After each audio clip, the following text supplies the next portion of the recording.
Golden King nga gwapa, tangigi og burot ang naisda nato karong adlaw.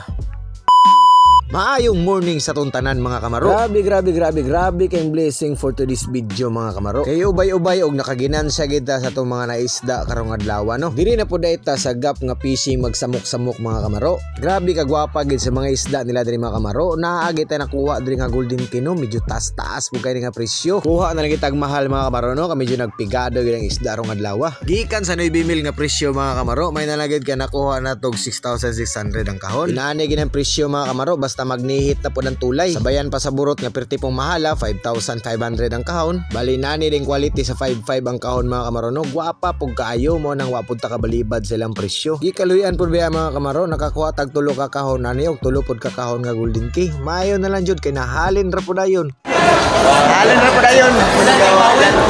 God will provide gid ay mga kamaro no. Syempre sabayan lang nimo kugi og pagsalig kaniya. Never jud kanya tagaan og pagsulay nga dili nimo makaya. Nawa ra murag nagimimke naman tani oy. Bitaw center lang sa kanunay nimong plano. 100% wala jud ma-failure ninyo. Unya diri na lang sa tataman mga kamaro ha. Ug salamat kasi mong oras nga gigahin no para matanaw lang ni akong video. Kung basing okay ra sa imo ano, palihog na lang og like, follow ug share sa akong mga video. Kamaro Vlog, daghang salamat. Padayong sa pagpaningkamot. Thanks for watching.